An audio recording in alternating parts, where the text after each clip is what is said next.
Praise the Lord. ఈరోజు Bible గ్రంథం నుంచి 132వ పాఠం నేర్చుకుందాము. ఈ 132వ పాఠం పేరు చెడ్డదోత పట్టిన అబ్బాయిని యేసు బాగు చేశాడు. అంటే చెడ్డదోత అంటే దెయ్యము పట్టిన అబ్బాయిని యేసయ్య బాగు చేశారు. మరి ఈ పాఠంలో నేర్చుకోబోయే విషయాలన్నీ కూడా బైబిల్ గ్రంథంలో మత్తయి సువార్త 17వ అధ్యాయము, మార్కు సువార్త 9వ అధ్యాయము, లూకా సువార్త 9వ అధ్యాయము మరి యొక్క రిఫరెన్స్ల ఆధారంగా మీరు బైబిల్లో చదివి దేవుని మెండైన జ్ఞానాన్ని పొందుకోండి. చెడ్డదోత పట్టిన అబ్బాయిని బాగు చేయడానికి బలమైన విశ్వాసం అవసరమైంది. యేసు, పేతురు, యాకోబు, యాహాను కొండ మీద నుండి దిగి వచ్చినప్పుడు వాళ్లకు ఒక పెద్ద గుంపు కనిపించింది. అక్కడ ఏం జరుగుతోందో శాస్త్రులు శిష్యుల చుట్టూ చేరి వాళ్లతో వాదిస్తున్నారు. ప్రజలు యేసును చూసి ఆశ్చర్యపోయి ఆయన దగ్గరికి పరిగెత్తుకుంటూ వచ్చి నమస్కారం చేశారు. అప్పుడు యేసు ఆ ప్రజల్ని, మీరు దేని గురించి వాళ్లతో వాదిస్తున్నారు అని అడిగాడు. ఆ గుంపులోని ఒక వ్యక్తి యేసు ముందు మొకాళ్ళూని ఇలా చెప్పాడు, బోధకుడా, మా అబ్బాయికి మూగదోత పట్టాడు, అంటే మూగదెయ్యం పట్టాడు అని చెప్తున్నాడు. అందుకే అతన్ని నీ దగ్గరికి తీసుకొచ్చాను. ఆ చెడ్డదోత పట్టినప్పుడల్లా అతను కింద పడిపోతాడు. అతని నోట్లో నుండి నురగ వస్తుంది, పళ్ళు కొరుక్కుంటాడు, నీరసించిపోతాడు. ఆ చెడ్డదోతను వెళ్ళగొట్టమని నీ శిష్యుల్ని అడిగాను, కానీ వాళ్ళ వల్ల కాలేదు. శిష్యులు ఆ అబ్బాయిని బాగు చేయలేకపోయినందున శాస్త్రులు బహుశా వాళ్లను విమర్శిస్తూ ఎగతాళి చేస్తున్నారు.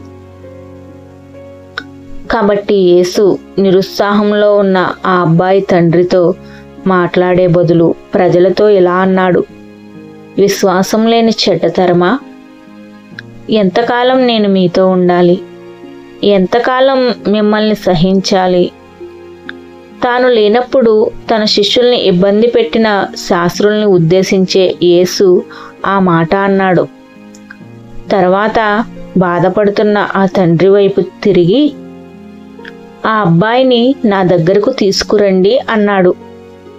ఆ అబ్బాయిని యేసు దగ్గరికి తీసుకొస్తున్నప్పుడు చెడ్డదూత అతన్ని కింద పడేసి గిలగిలా కొట్టుకునేలా చేశాడు. ఆ అబ్బాయి అటూ ఇటూ దొర్లుతూ నురగలు కక్కుతూ ఉన్నాడు. అప్పుడు యేసు అతనికి ఎంతకాలంగా ఇలా జరుగుతోంది అని ఆ తండ్రిని అడిగాడు. అందుకు అతను, చిన్నప్పటి నుండి ఇలాగే జరుగుతుంది. చెడ్డదూత అతన్ని చంపేయాలని తరచూ మంటల్లోకి నీళ్లల్లోకి తోసేస్తాడు అని చెప్పి, నువ్వేమైనా చేయగలిగితే మా మీద జాలి చూపించి మాకు సహాయం చెయ్యి అని వేడుకున్నాడు. యేసు శిష్యులు కూడా ఏమీ చేయలేకపోవడంతో ఆ తండ్రి చాలా నిరాశగా ఉన్నాడు. కాబట్టి నిస్సహాయ స్థితిలో తనను వేడుకున్న ఆ తండ్రిని ఓదారుస్తూ యేసు ఇలా ధైర్యం చెప్పాడు, చెయ్యగలిగితే అనే మాట ఎందుకు? విశ్వాసం ఉన్న వ్యక్తికి అన్నీ సాధ్యమే. వెంటనే అతను, నాకు విశ్వాసం ఉంది, ఒకవేళ విశ్వాసం తక్కువగా ఉంటే సహాయం చెయ్యి అని బిగ్గరగా అన్నాడు. ప్రజలు తన వైపు పరిగెత్తుకుంటూ రావడం యేసు గమనించాడు. అందరూ చూస్తుండగా యేసు ఆ చెడ్డదూతను ఇలా గద్దించాడు, చెవుడున్న మూగదూత, నీకు ఆజ్ఞాపిస్తున్నాను, బయటికి రా, ఇంకెప్పుడు అతనిలోకి ప్రవేశించకు. అప్పుడు చెడ్డదూత ఆ అబ్బాయిని గట్టిగా అరిచేలా గిలగిలా కొట్టుకునేలా చేసి బయటికి వచ్చాడు. తరువాత ఆ అబ్బాయి చలనం లేకుండా పడి ఉన్నాడు. చాలామంది అది చూసి, ఈ అబ్బాయి చనిపోయాడు అన్నారు. అయితే యేసు ఆ అబ్బాయి చెయ్యి పట్టుకున్నప్పుడు అతను లేచాడు, వెంటనే బాగయ్యాడు. యేసు చేసింది చూసి ప్రజలు ఎంతో ఆశ్చర్యపోయారు. యేసు ఇంతకు ముందు తన శిష్యుల్ని ప్రకటించడానికి పంపించినప్పుడు వాళ్ళు చెడ్డ దూతల్ని వెళ్ళగొట్టగలిగారు.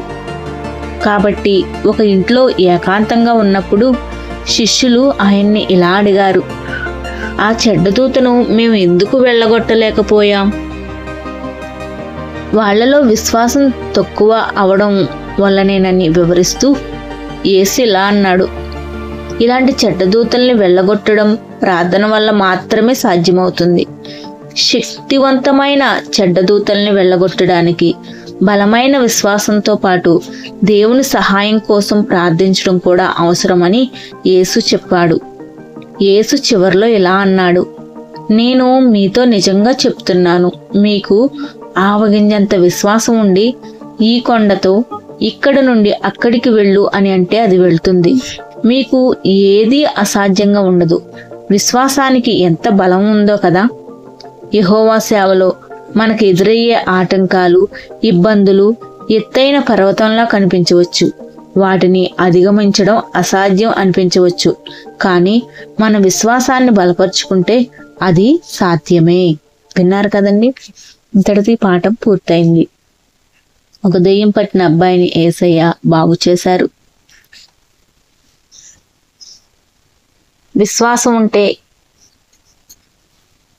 ప్రార్థనే అన్నిటికీ జవాబు. ప్రార్థన వల్లనే ఏదైనా జరుగుతుందని యేసయ్య చెప్తున్నారు. కాబట్టి ప్రార్థన శక్తి కలిగి ఉండాలి. ఈ రోజున యేసయ్య నామంలో మనం యెహోవా దేవునికి ప్రార్థన చేసుకుంటే దేవునికి అసాధ్యమైనది ఏదీ లేదు.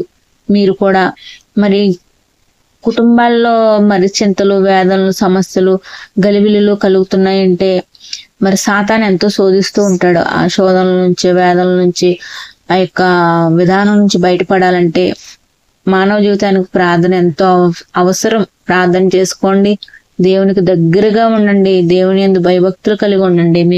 మీకున్న అన్ని బంధకాల నుంచి దేవుడు విడిపించి రక్షించి కాపాడుతాడు. మీ విశ్వాసమే మిమ్మల్ని బలపరుస్తుంది, మీ విశ్వాసమే మిమ్మల్ని కాపాడుతుంది. అటు కృప ఈ పాట వింటున్న ప్రతి ఒక్క బిడ్డకి దేవుడు దయచేసి నడిపించునుగాక. ఆమేన్. God bless you.